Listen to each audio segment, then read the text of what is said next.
Hello everyone and welcome back to coverage of Grand Prix Yamabuki for the MSAM format. I'm Caillou and today we're going to be watching the round 3 match between Dr. Chillbrain, who's playing Blue-White EXP, focused around the titular EXP threats which grow on attacking. It's basically a tempo deck which uses them in combination with Hate Bears to lock out non-creature based decks. It ended up winning the last GP and actually has a sick promo, which I haven't updated my client so you can't see it. But just imagine that there's a really cute purple bird here. Meanwhile, on the other end of the table, we have Dork in Distress, who's repping Big Red, which in this format splashes white for Omret as a powerful threat, and Banish to the Ice as a cheap piece of removal.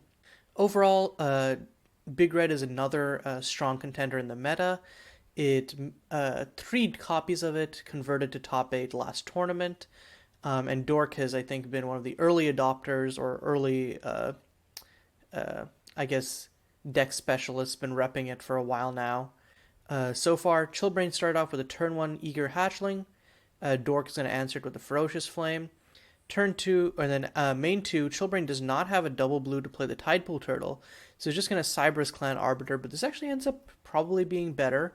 You can tax off the Banish to the Ice, though I almost wonder if taxing the Climb to the Peak and forcing the Banish to the Ice next turn is better.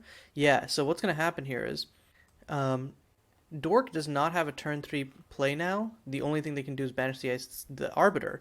That gives Chillbrain the blue mana that they need to Tidepool Turtle, since it gives them a 5-color land. Also lets them drop Tidepool Turtle and Silent Hypnotist next turn. Actually, no. Okay, no, can't do that, but can drop Tidepool Turtle plus Curious Cubs, or drop Serene Mediator plus Silent Hypnotist. Dork not going to tap out for the Banish the Ice smartly, so doesn't actually give Chillbrain that opportunity. So Chillbrain going to swing in for 2 with the Arbiter. In response, Dork is going to Banish the Ice here. And then I think if you're Chillbrain, you play... I think if you're Chillbrain, you actually don't play anything here. That might signal a Serene Mediator too much, and then Dork just plays Climb to the Peak. Yeah, I think you play either Silent Hypnotist naming Omret, because Omret really messes up your day, or you play Serene Mediator to counter the Omret, potentially. Because you can't, if you Silent Hypnotist and name Climb to the Peak, then Dork's just going to drop Omret, -2, kill it, and it's off to the races at that point. So yep, Chillbrain going to name Omret with the Silent Hypnotist. And this is kind of the power of Blue-White Experience, is that you can kind of just like put your opponent in a lockout situation where they can't play any of their relevant removal. So even though you don't have a lot of board presence, you just kind of do 1 by 1, boop, boop, boop, poke them till they're dead. Dork is going to be able to draw into 5 more cards thanks to Climb to the Peak right here. Hitting another Omret, not great. Starved Oasis, which is kind of fine as a blocker. Burning Dawn, really good here as a removal spell. Yeah, not much else. The triple land is definitely gonna suck. Ooh, and Helping Hand here is really good actually. Because you play the turtle here, and if Dork doesn't Burning Dawn it, then it immediately gets to flip next turn, and I think that just locks out the game itself. Because the flip side of Tidepool Turtle is Tsunami Titan, this big 5/8 monstrosity. Oh, and Chill actually also has a... Okay, so this is actually really scary because Chillbrain also has a Curious Cubs, which flips into... Oh, I think this is a mistake, actually. Though I guess... Oh, no, I guess knows that Dork has a Solara, so wants to counter that. Never mind. Makes sense, because Solara just ends Chillbrain's entire life here. Instead, it's just going to play the Burning Dawn to kill the Silent Hypnotist naming Omret, and then plays a land. Next turn can play a land off of the Climb to the Peak, and then be able to Solara, still playing one for a Serene Mediator. But at this point, I think Chillbrain just... Ooh, double help. Oh, this is actually kind of a filthy sequence of draws from Chillbrain. But yeah, if you're Chillbrain here, I think you just Helping Hand the Curious Cubs to flip it. That way, the only thing that can remove it is Solara coming down and -5ing. So yeah, I'm immediately going to flip into Mauling Mother. The thing with Mauling Mother is you can't save, even though it gets +1/+1 for each other creature, can't save it by playing the Tidepool Turtle here, because the Tidepool Turtle will die and the damage will still be marked on the Mother. So it doesn't make sense to play the Tidepool Turtle here. you want to force Dork to run out Solara next turn, and then once Solara dies, you can Turtle plus, or you can just, yeah, you probably Turtle. Yeah, actually, I don't know. I don't know what the line is for Chillbrain after that, because your Serene Mediators are trying to lack value. It's not a great situation, to be sure. Yeah, I think you just play a Starved Oasis off of the Climb to the Peak, slam the Solara. Oh no, it looks like Dork is going to try and play Amoret. Plays the Mountain from hand. And I guess the thought is Amoret can't be countered by... I guess it doesn't even have the mana for Double Mediator, so not sure. But Amoret does create the Infiniblockers in the form of the 1/1 Clerics, so could do something there. And next turn, Amoret gets to -5 to kill the Mauling Mother. On end, though, Chillbrain just going to play Serene Mediator and can potentially... I mean, I don't know if you want to Helping Hand the Serene Mediator, but the Serene Mediator can at least poke Amoret down for 2 and put pressure on the Planeswalkers. Still Waters. I'm sorry for the lack of images, folks. I believe that this is a blue-white land here, so not exactly a great top deck. Yep, with the Turtle kind of being in an awkward position. Yeah, this is like the awkward middle game where Chillbrain really the deck in the middle game really relies on either Silent Hypnotists or a flipped threat to carry, but Amoret is one of the unique situations where it's like, oh, my flipped EXP creature does not actually save the situation. Really needs the Tidepool Turtle to come down in an insta-flip, but one thing that Chillbrain can do is Helping Hand on this Serene Mediator, and then attack Amoret down to 1. Is only attacking with the Mauling Mother. That seems really... Okay, no. Serene Mediator is going to hit Amoret. Okay, that makes sense at least. Dork is going to chump with the Cleric because of first strike damage. Doesn't actually get the lifelink, but it will rest in peace right there. And then just pass with all the mana up. Yeah, because I guess you really don't want to play any of the... Because the Solara, the known Solara, really is hurting Chillbrain right now.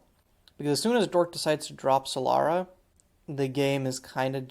because Solara comes down -5s and is just a straight wipe. And Dork going to play a Mountain off of the Climb to the Peak. Going to just exile the others. And yeah, now is emphatically outside, doesn't even have to worry about all this open mana because it's outside of double Serene Mediator countering at range.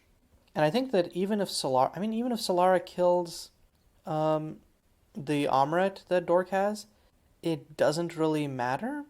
Okay, he's gonna -3 Amoret to poke Mauling Mother. Did not actually need to do that because of how the damage marking works, as far as I know. I guess it's doing this so that... Oh, I could be doing this so that Solara doesn't have to suicide. This way Solara only has to -3 and can stick around on 2 loyalty. Chill, at that point, can play Serene Mediator on end and then poke Solara for 2 to kill her. No, okay, it's just going to -2. Okay. Which kills the Serene Mediator, and then Mauling Mother goes to a 5/5 and also dies. And this is the scary part, because on paper, Big Red is supposed to be the ideal matchup for blue-white experience. Their curve most of the time starts at 3. Lots of their anti-aggro threats are non-creatures. But Serene Mediator only taxing 1 is huge, and if they find a nice open spot on the curve, they can just outvalue you. And Chillbrain continues to draw just land after land after that. They had a good stretch of draws, and now it's just, oof. I don't know if the second and third Amorets in hand are known, per se. Okay, Chillbrain going to swing in with the Serene Mediator on the Solara, and then play Tidepool Turtle. So I guess doesn't know about the double Amorets in hand. Because, yeah, I think that... How much mana does Dork have access to here? 1, 2, 3, 4, 5, 6, 7... Well, okay, it's going to -1 Solara anyways, so it doesn't actually have the Solara mana. So, Serene Mediator dies. Tidepool has 1 damage marked on it. Probably is just going to then play Amoret for... play 1 Amoret, -1 to kill the Tidepool Turtle, and then play Climb to the Peak, gas back up. See, up here comes Amoret. Could also just not play the Climb to the Peak if Dork is afraid of Serene Mediator number 3. Yeah, Amoret's going to come down, -1, kill Tidepool Turtle. Now Chill is just straight out of threats. Okay, Dork plays the Windbeaten Stones from hand, to give themselves the extra 1 mana to potentially... I didn't realize they didn't play a land that turn, but sure. And then, oh my god, all gas. Oh, I guess 2 lands at the end, but still. The Warpath Minotaur Alder Peak Terror is another way for Dork to lock this game down. I don't want to call it before it's too early, but yeah, I think that this game is really over. And yeah, Chillbrain's just gonna concede there. Had all it looked like had all the tools, but as soon as the Silent Hypnotist died and like Chillbrain could only delay Dork and not hard stop them, the game spiraled out of control for him. Okay, so getting into game two, I have now updated my images so you can see cute fat purple burb. Um, Out of the sideboard, it looks like Dr. Chillbrain brought in Barrier as an anti-removal strategy. Um, Gonna have the turn one Eager Hatchling opening once again. Dork, meanwhile, going to 6, but has a pretty good hand here. Banish to the Ice, plus Climb to the Peak for card advantage, plus Rune Mage's Wrath. Um, it's kind of the ideal here, but Chill is really going to stymie them playing on curve with the Serene Mediator plus Arbiters. So I think it doesn't even need Helping Hand to naturally hold off Dork long enough for Eager Hatchling to flip. Okay, so Chill going to swing in with Eager Hatchling, pumping it up a little bit. And then probably, I suspect it's going to be Arbiter and then naming Banish the Ice to put a Dork off any turn 2 play. And then turn 3, whether a Dork decides to play Climb to the Peak or Rune Mage's Wrath, you can just Serene Mediator it. Because yeah, if Chill doesn't name Banish the Ice, Dork just probably untaps, holds up Banish the Ice, and then on end uses it to kill the Arbiter. So yeah, Chill's just going to name Banish the Ice. Dork hits another Rune Mage's Wrath. I mean, having multiples is quite good versus the Serene Mediator. But yeah, currently does not have a turn 2 play, so it's just going to pass. Chill hitting more lands. I think that it's kind of fine at this point because now you have double Serene Mediator mana if you really need it. But realistically, I think that this could come back to, like, because once you hit, you don't want to draw any more lands from here on out. Because once you hit 4 lands, you're pretty good with just, because you have Unite the Clans mana, you have double creature mana. So, really wants to hit more Hate Bear Gas. That or stuff like Helping Hand, which can just pulverize through uh, a clock. So yeah, Dork is going to try and run out the Rune Mage's Wrath. I'm going to get quickly countered by the Serene Mediator. Problem is, next turn Dork will have 4 mana and do it again. And that time Serene Mediator will not be able to stop it. Of course, the problem is, by that time, Eager Hatchling will now be flipped into a 4/5. So a single Rune Mage's Wrath ain't going to do it. Dork might get desperate and then play Banish to the Ice for 4, but then the second Serene Mediator will clap that. And now Chillbrain has all instants, so can just hold it up. It's a kind of a dire situation for Dork here. And the crazy thing is, if Dork had taken 1 more damage, Chillbrain could just Barrier in response to a Wrath, and then hit for 6 next turn and kill Dork. But unfortunately, there's that 1 lingering point of damage. But it's still very likely that Chillbrain just wins here no matter what Dork does. Because I think you just take that, you're like, okay, cool. I'm gonna be wrathed here. And then on end step you play Unite the Clans, hope to find at least 4 powers worth of creatures, which shouldn't be very difficult. And then you just kill Dork on the untap. So yep, Unite the Clan's gonna come down. And Tidepool Turtle will do it on its own because of the experience. And the Silent Hypnotist is just overkill. So, whew, these have been quick back and forth games. Chillbrain snatching that game 2 with aplomb. Now, as game 3 comes about, we really have to see. Because I think lots of it comes down to player draw. Because we saw how the Arbiter coming down on the play and stopping the 2 mana removal messed up Dork's entire game plan. Otherwise, they could have curved out in a really neat fashion that Chill would be able to stymie in some respects, but not to the degree that they would immediately win right there. But yeah, and the Barrier bring in, while it didn't get to shine, I think there's lots of scenarios where it would have proven very useful had Dork chosen to take different lines. So we'll see. Dork draws a hand, before I can even see what it is, immediately mulligans it. Chillbrain mulliganing as well. Dork gonna keep it at 6. This is kind of a beautiful curve. I think you bottom the Shield Breaker here. Yeah, bottom's the Shield Breaker. I could see arguments for keeping it because it's a creature and so it doesn't get hit by the Hate Bears, but like, this is also a dream curve for Dork. You have Ferocious Flame on 1, Banish the Ice on 2, Rune Mage's Wrath on 3, Armored on 4. This is the perfect aggro curve for Dork. Meanwhile, Chill going to 5. Oh no, and this is a pretty awful 5, honestly. Like, you have Eager Hatchling on 1, which gets killed by Ferocious Flame, and then nothing until turn 4 Unite. So this is basically just letting Dork kind of run away with the game in some respects. Unite is a good card, don't get me wrong. Unite the Clans is a very strong card, but... Oh, and the second Ferocious Flame... I mean, Dork would like to hit lands here, but a second Ferocious Flame is just kind of icing on the cake in terms of removal. Dork going to pass. I think you kind of actually want to... Well, I guess Ferocious Flame doesn't really matter. So, going to attack in. I think in response, Dork just Ferocious Flames this. Yep. But yeah, the Serene Mediator, good top deck for Chillbrain. But again, everything's so cheap on Dork's end. And there's a third land. So now has both Ferocious Flame and Banish the Ice mana up.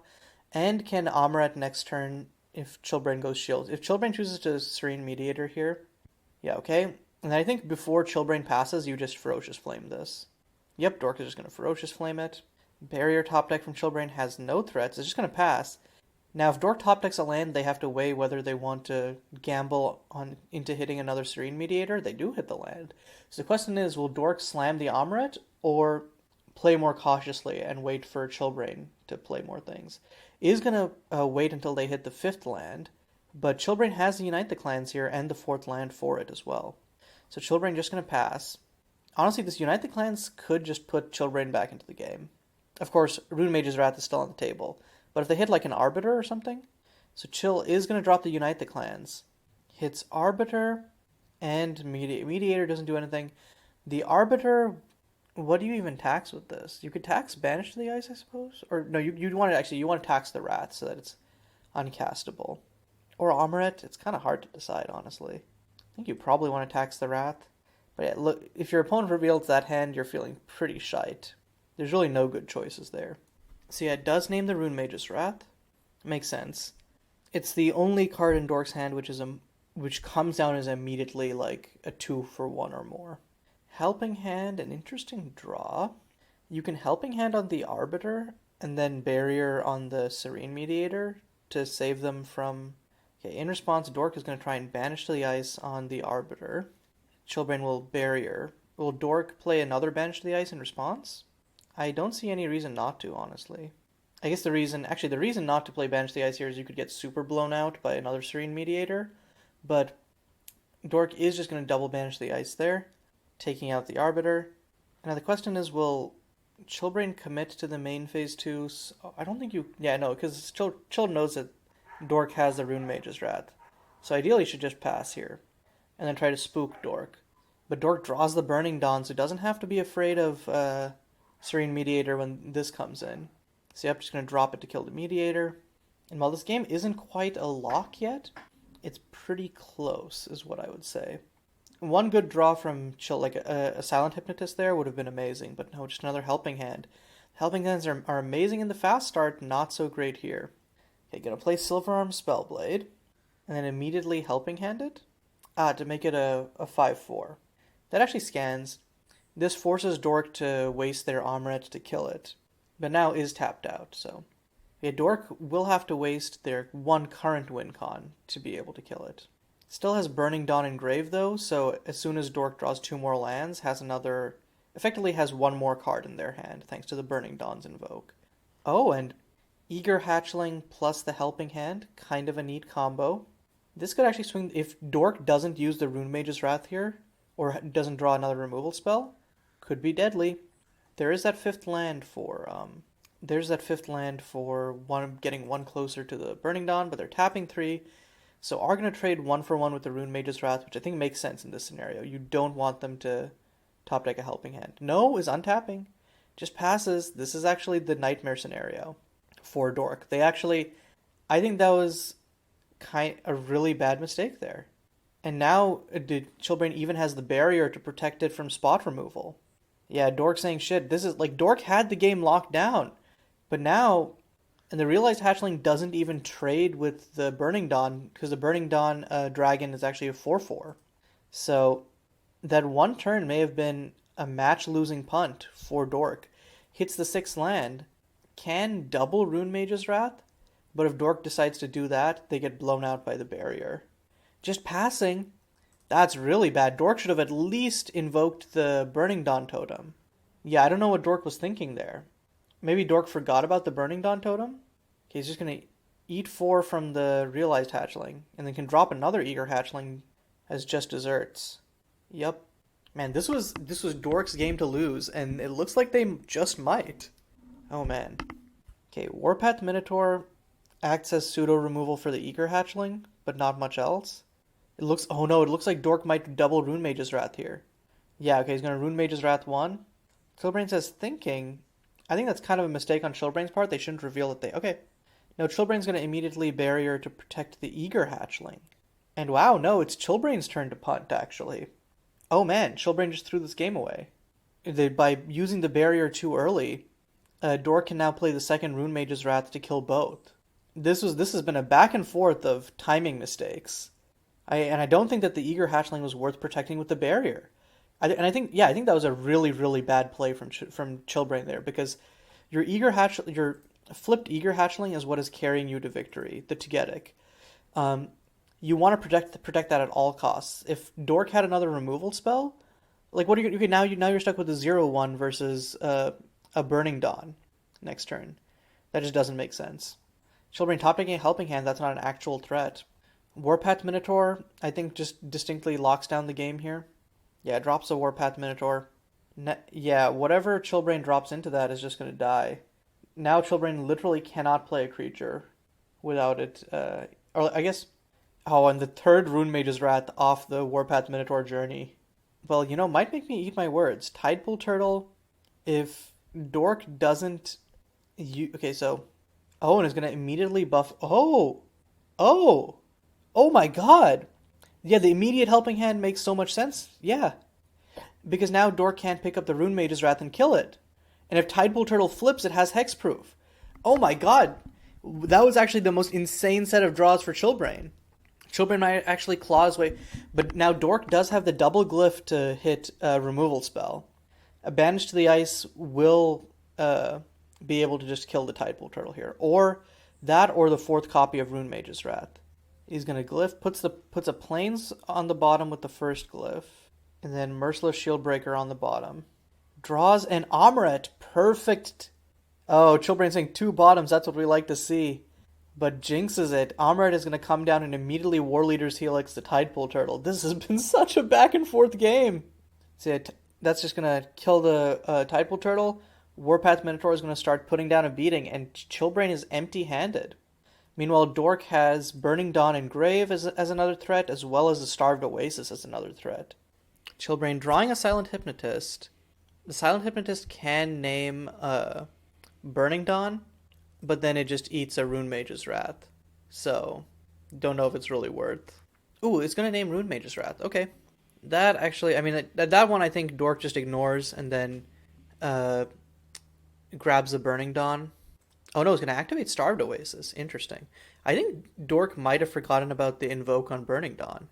That or they're just trying to... No, I was going to say that or they're trying to push for as much damage as possible. But Burning Dawn's ETB deals 4 damage to face anyways. So I don't see any reason not to just do that. That or they're... No, they can't be pretending to have removal because there's 1 card in hand and it's Rune Mage's Wrath, and Chill knows that. So yeah, I don't know what's going on. Another Silent Hypnotist for Chillbrain here. Can drop it and name Burning Dawn. Can also name, funnily enough, Starved Oasis because it's not a creature card. So yeah, he's going to name Starved Oasis. The problem is, of course, Warpath Minotaur still has Chillbrain on a 2-turn clock, and Chill does not have an answer to that. Okay, moment of truth. Time to see if Dork remembers that they have the Burning Dawn engraved, because it's their literal only play available right now. No, yeah, they just pass. So it seems like they've forgotten. Why did they pass? I think you should just attack with a Warpath Minotaur. Oh, and Chill's now just drawing straight gas. Tidepool Turtle coming up. I guess the idea is that the Warpath Minotaur eats one of the Silent Hypnotists. Oh yeah, it's each player has to attack. Each combat fable. So Warpath can't eat stuff on its own. Good point. This is probably going to be a quick judge call right here. Okay, so we did a simple backup. So that's why if you see Chillbrain's life total is half as much, it's because Dork was forced to attack, which I think is actually the better play. So it's hilarious that we had to have a judge call to force them to actually make the right play. Because of Warpath Mentor's ability, Chillbrain is also forced to attack, so it's attacking with the Starved Oasis Silent Hypnotist, and then is going to play Tidepool Turtle. I kind of feel like that's the wrong play. The reason being, I think you want to attack with the Rune Mage's Wrath Silent Hypnotist, because you want to chump with the Starved Oasis one, and then you want to... I guess you're going to have to sack 2 creatures here anyways. Doesn't really matter, because... No, because... No. Yeah, well, either way, Chillbrain's just going to concede there, because the top deck Climb to the Peak revealing a Solara pretty much closed out that game on the spot. Because next turn, Dork plays Solara, and then Dork plays Solara, and then minus 3s to kill everything. Chillbrain could have... If Chillbrain went to their draw step and got... if Chillbrain went to their draw step and got... what do you call it? A helping hand, they could have actually made it out of that one. Wait, no, because... Oh, but yeah, because they messed up and they kept... If they'd kept back the Hypnotist naming... Starving Oasis instead of Rune Mage's Wrath, chumped with that, then top decked a helping hand, that was their line for winning the game. But yeah, that was so back and forth.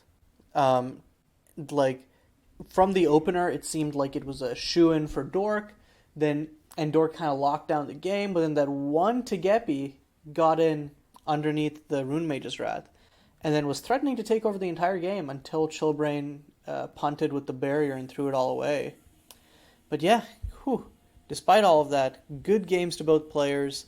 This was a really intense set and kind of what I love to see from Revolution and other custom formats. Just lots of different interconnecting cards from different sets that kind of weren't really intended to work with each other, but do so in a really beautiful way.